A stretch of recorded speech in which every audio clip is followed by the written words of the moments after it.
I was asked by one of my viewers if I can make a video talking about the video games and the cell phones that I grew up with. And I thought that was a brilliant idea, and so I decided to split the video games and the cell phones into two separate videos, and the video games split them into three different videos. Now, I already did the first part of the video games where I covered my entry into video games, which started with the third generation Nintendo NES system, the original, then Sega Genesis, then Super Nintendo, and then we finished with Philips CDI, a lesser known video game system / educational machine that was, for the price, overall rubbish.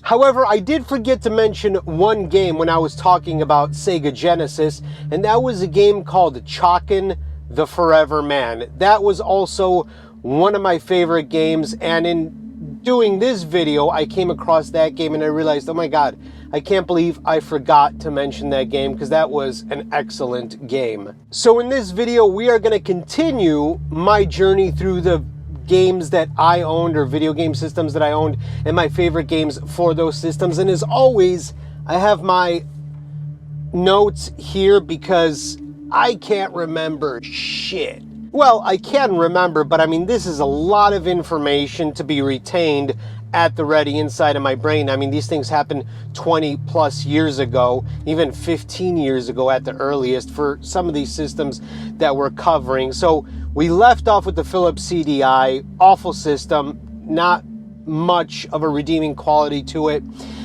And so after the Philips CDI came the Sony PlayStation, which was released on September 9th, 1995 for a price of $299, and in today's money, that would be $510.55.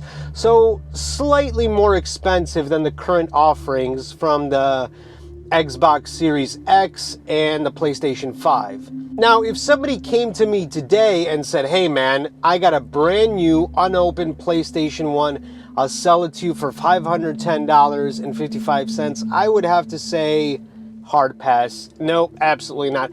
I love the PlayStation, but I don't think, there's nothing about the PlayStation that's retained its value for me, and a lot of the games that you played on PlayStation have been remade into newer versions, so there'd be really no reason to get it.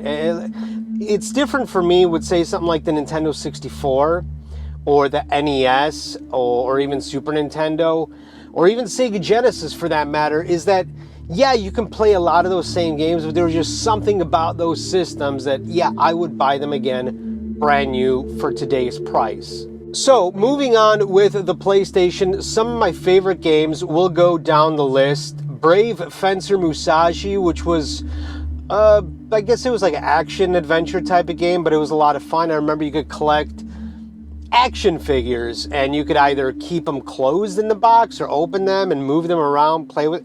I don't know what the point of it was, but I do remember that was a fun game.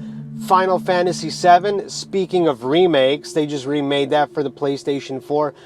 But the original PlayStation 1 version was probably, easily one of my top 5 games for the PlayStation. I remember it was on 3 or 4 discs. It was a long game. It was several discs long. I don't remember exactly how many, but it was a long game. And yeah, sure, it was like blocky characters and this and that, and the famous look of PlayStation 1 games that were so like pixelated and boxy, and I mean, at the time they looked amazing, but looking back on it now, they look pretty awful. Final Fantasy, though, it had some redeeming qualities as far as I never got into any of the other Final Fantasy games, like 8, 9, and whatever came after that. But Final Fantasy VII, there was just something about the story, the characters, that really stuck with me, and I loved playing that, and I would love playing it to this day. And I look forward to checking out the remake that they made. Medieval was another action-adventure type of game, which was a lot of fun. Resident Evil 1, 2, and 3. those types of games, post-apocalyptic horror games like Silent Hill, Resident Evil. Silent Hill is also on this list. Those are my absolute favorite types of games. I do love the shooters. I do love the Call of Duties. I do love the RPGs. And I do, second place, probably racing games. But the survival horror, absolute favorite types of games. And it's the same with movies and TV shows. For example, there's a show called Z Nation that was originally broadcast on Sci-Fi. It's about zombie apocalypse. It is awful, but I watched the whole thing because it was zombies, and I'm just a sucker for that. Gran Turismo 1 and 2. Now, I really loved Gran Turismo because it was the first racing game that was like actual genuine racing, to where you could customize the cars, specs of the cars, down to the toe and the camber of the wheels. You could just adjust everything. It wasn't like a cartoonish racing game. Well, I don't know if cartoonish is the right word, but it wasn't like Need for Speed, where it was just like kind of fun racing. This was like, for anybody that's a car fan, Gran Turismo was the game. Very similar to something, well, actually I never played Forza for the Xbox because I never owned an Xbox, but I think Forza is on the same level as like Gran Turismo. It was like real genuine racing, not just kind of like for fun. Crash Bandicoot, that was a fun game. Driver, Duke Nukem. Duke Nukem was one of the games we played a lot on PC, along with games like Wolfenstein, Heretic, Quake. But we also got them on console just because. Grand Theft Auto 1 and 2, and that's back when Grand Theft Auto was like a top-down view. And honestly, it's just what Grand Theft Auto is today to where it came from. Huge difference, but even then, at the time, that's the best we had. It was super fun. NBA games like NBA 2K, 2K1, and all those, and all the Madden games, those were a lot of fun. Played those a lot with friends. Metal Gear Solid, Mortal Kombat 2, 3, 4, and Mortal Kombat Trilogy. Mortal Kombat was one of the very few games that I got into as far as fighting games. Never been big on it, really. And there's another one we'll get to here in a second. But Mortal Kombat, loved all those. Need for Speed 2, Need for Speed Hot Pursuit, Need for Speed High Stakes. There was a bunch of different Need for Speed games. But again, love racing games. Not exactly on level with Gran Turismo, but they're not meant to be.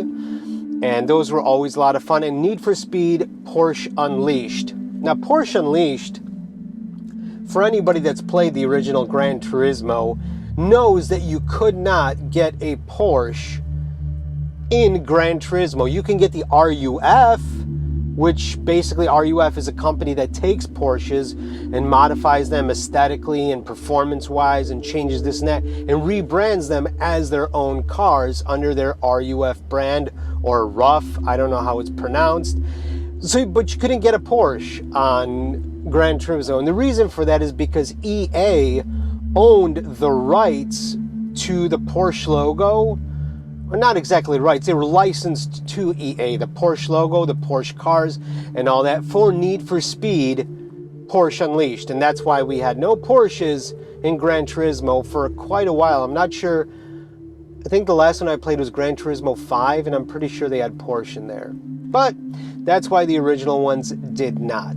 Parasite Eve, that was a fun game. Reboot was based on a cartoon that was popular at the time, and it was CGI, like 3D graphic cartoon that took place inside of a computer or a mainframe or something like that. I'd really like to find that on streaming somewhere, because I would definitely watch that again as like a throwback to things I watched when I was little. Like recently I found on HBO, or not HBO Max, Disney Plus, they have the original X-Men series that I watched, the cartoon, when I was young, and I started watching it, and yeah, it's pretty bad. It's awful, but I'm still watching it because, you know, that's, at the time, that was like the shit. Silent Hill, already mentioned that. Soul Blade is another fighting game, very few that I actually liked. And the thing about Soul Blade, in my opinion, To this day, Soul Blade has the best intro of any game ever that I have seen. In fact, I'll have a link down in the description for the intro video to Soul Blade, as well as a link for the full-length song, because the song doesn't play in full for the intro, but you can check those out. I absolutely loved them. Test Drive 4, 5, and 6, which were also racing games that were on par with like the Need for Speed games, but they were a lot of fun. Test Drive 4 had an amazing soundtrack too. Toka Championship Racing, that was fun. Twisted Metal, Vagrant Story, and Valkyrie Profile. And that's the end of the list for the PlayStation. You know, going through these lists and sitting down and writing this out brought back so many memories. Like, and I even went and peeked around like lists of PlayStation games, and I was surprised at just how many that I absolutely loved and had completely forgotten about. I'd be scrolling through a list and all of a sudden see something like, you know, Valkyrie Profile. Like, oh, I remember that. But in my mind, you know, this is 1995. This is 25 years ago. And a lot has happened since then. Drugs, alcohol, head injuries. So, you know, a lot has happened since that time. So I got a little help looking on lists of games. So after the Sony PlayStation came the Nintendo 64, which was released just over a year after PlayStation on September 29th, 1996, and brand new, was available for a price of $199, which was a steal. That's $100 less than the PlayStation, and in my opinion, the Nintendo 64 was far superior to the PlayStation as far as graphics wise. Really, but I mean, Nintendo 64, well, maybe, you know what? Yeah, even game wise, because even though there were a lot of games I absolutely loved for the PlayStation, Nintendo 64, if somebody said, well, let's look, $199, 1996, in today's money, $331.70. Now, if somebody came to me and said, hey man, I got a brand new Nintendo 64, never opened, I'll give it to you for $331.70, I would say yes, absolutely. In fact, I'd probably even pay more than that, maybe even $500, which is the same price for a PS5, but the N64 just has a sort of nostalgic value to it for me. I would absolutely pay that. So we're going to go down, just like with the PlayStation, a list of some of my favorite games for N64. Super Mario 64, obviously, open world Mario game, that was the business. GoldenEye 007, probably the most played game we had. And obviously the N64 had ports for 4 controllers, and 007 GoldenEye, you could play that 4-player. And I remember with my friends, my cousins, we'd have a 27-inch TV, and you know, you plug in the 4 controllers, it goes into quad screen split, and you're playing on an individual screen that's probably, I don't know, that big, and you can't see shit, and it was still fun as hell. So I can't even imagine playing it now. At home we have, I don't know how big that TV, it's like a 50, 60 something, I don't know. But that'd be fun to play on a bigger screen like that. And that would be awesome if they remade GoldenEye at some point. Wave Race was the first game that I got with the N64 because it was the only game available at the time where I was buying it from, but I still loved it. It was a racing game on water, lots of fun. NFL Blitz and NFL Blitz and NBA Hang Time. Those are 2 games that we played a ton in the arcade, and they were super, super fun. I don't know why they stopped making them. I wish they would make them again, especially NBA Hang Time. I remember you could customize your character, you know, up their stats and customize the way they look. My character had the basketball head. I don't know what his name was, I forgot, but it was, I would love to see those games remade because they were a hell of a lot of fun. Star Fox 64, that was super cool. Cruisin' USA, another arcade game. Mario Kart 64, that was also 4-player that we would play on our tiny little screens. Doom 64, Duke Nukem 64, Forsaken 64, more PC games that we always had. Gauntlet Legends, that was another arcade game that was super fun. Mace, The Dark Age, which was a fighting game like Mortal Kombat or Street Fighter or Tekken. Actually, I don't think I mentioned in Super Nintendo Killer Instinct. Yeah, Killer Instinct, Super Nintendo. Just popped into my head right now. Killer Instinct was another game that we played a lot, but I'm pretty sure that was on Super Nintendo. My brother would probably know better than me because he played it more than I did. Pilot Wings 64, that was an odd game, but still a lot of fun. Quake and Quake 2 are much like Duke Nukem, Doom in that category. First-person shooters. San Francisco Rush, another arcade game, similar to Cruisin' USA, but I think that one was a lot more fun. Star Wars, Shadows of the Empire. I was never big into Star Wars games, and I'm still not, but I would love if they remade Star Wars, Shadows of the Empire, because that game was excellent. Top Gear Rally and Top Gear Overdrive, 2 more racing games that were, on the level of something like Need for Speed or Test Drive 4. But they were super good. Not exactly not in competition with Gran Turismo or anything like that, but they were still super fun. Turok Dinosaur Hunter, based on the comic book. That was another first-person shooter, which was excellent. And the thing about these older games, I mean, it still rings true now for modern games. It depends. But they had, the replay value was really good. Like, Turok Dinosaur Hunter, yeah, I beat it so many times, but I'd still go back to play it because it was just fun. I wish they'd remake it. And Wayne Gretzky Hockey, that was another fun game. That was on the level of, NFL Blitz or NBA Hang Time, where it was hockey, but not, legit hockey. I think it was 3-on-3 play or 2-on-2, and I think I remember correctly, but you had a bar where you'd get, if you got hit so many times, you get pissed off, and then you fight the guy that made it go all the way up. So that was fun. And that is the end of the list for Nintendo 64. Now, Nintendo 64 had an expansion called the 64DD, which used magnetic disc cartridges.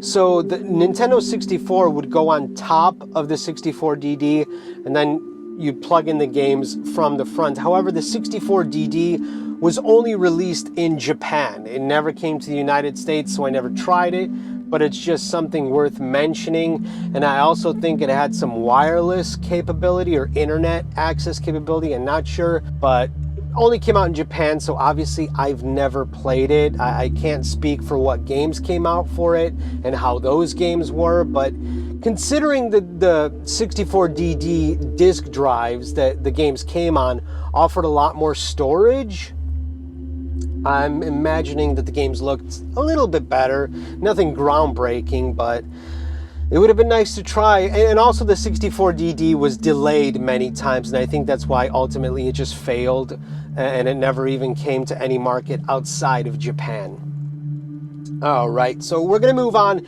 After the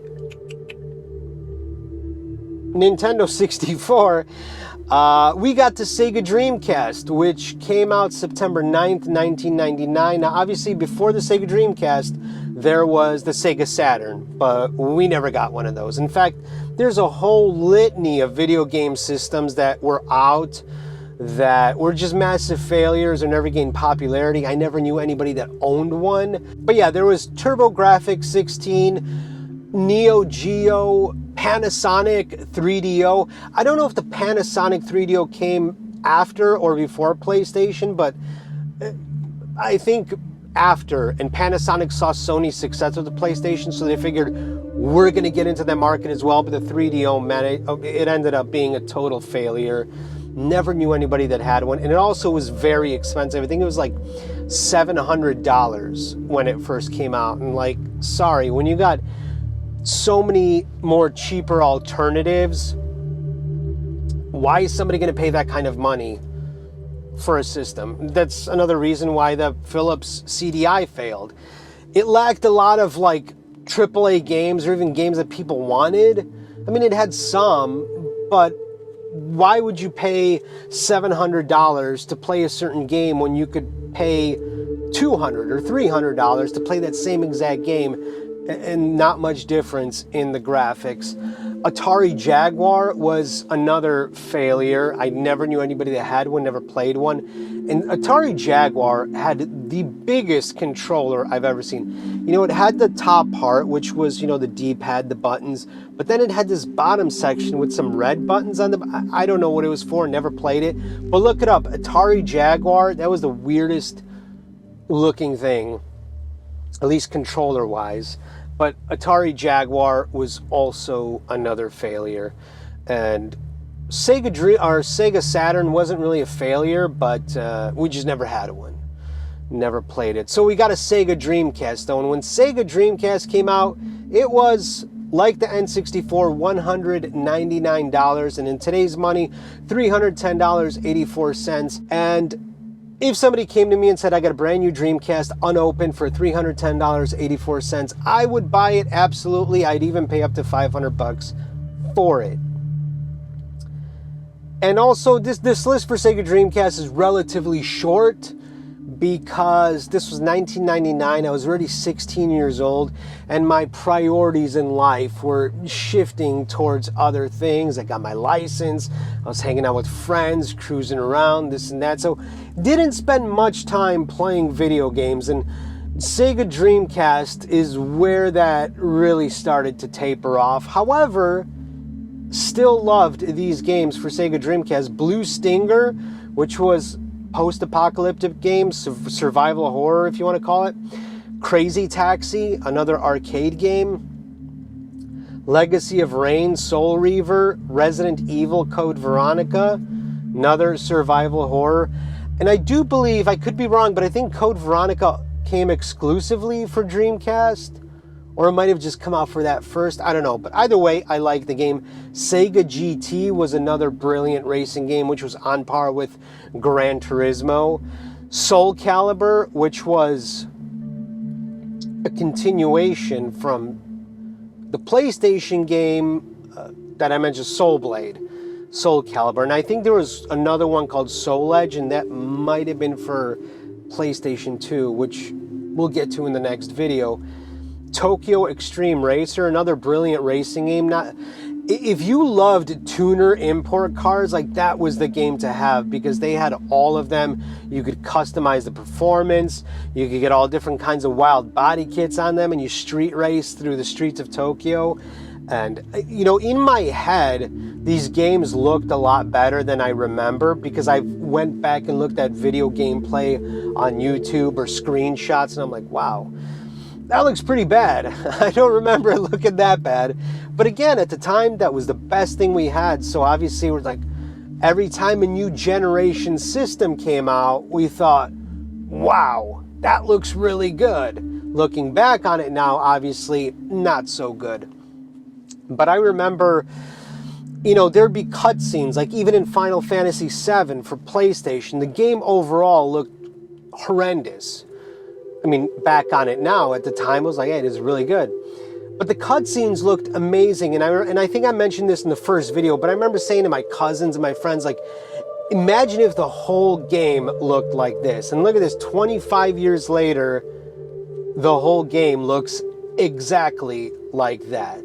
Like, just looking at the gameplay of Cyberpunk 2077, it's amazing. Unless you're playing it on the Xbox One or the PlayStation 4 base model, then it's not so great. And finally, for Dreamcast, there was D2, which is apparently the second part to a game that was called D, or D1, which I never heard of. Don't know what system that was for, but D2 was also an incredibly fun game, survival horror, that sort of thing. And one thing in particular that I remember from D2 is there was like alien creatures or some kind of symbiotes that infected people and they tore out of them. And there was a woman who had that in her, and so it started morphing her and transforming her, and she was naked. And that was the first time I saw female genitals in a video game, and I'm not talking the top half, but the bottom half. Now, maybe I saw something wrong, but I'm 99% sure that what I saw was... Yes, I believe that's what it was. And so that is the end. So start to finish, we got Nintendo, we have Sega Genesis, we have Super Nintendo, Philips CDI, Sony PlayStation, Nintendo 64, and Sega Dreamcast. So we got 7 systems now, spanning from, well, that's actually right on par, 1 decade. 1989 to 1999. That's 10 years of systems covered, and that's where we are going to leave this video. And I will continue the rest of my video game history in the following video, which hopefully I'll have up pretty soon. But that's going to be it for this one. Now, if these video game systems are before your time, let me know. Have you ever had the opportunity to play any of them? And if you have, do you still enjoy them even though they don't look as good as modern video game systems?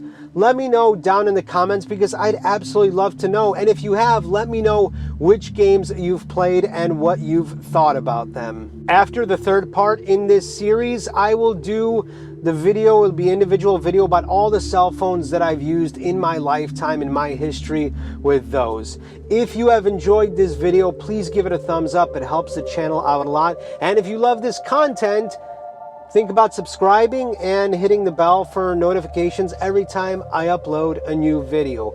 I appreciate so much for you taking out the time to watch my video, and I will see you on the next one.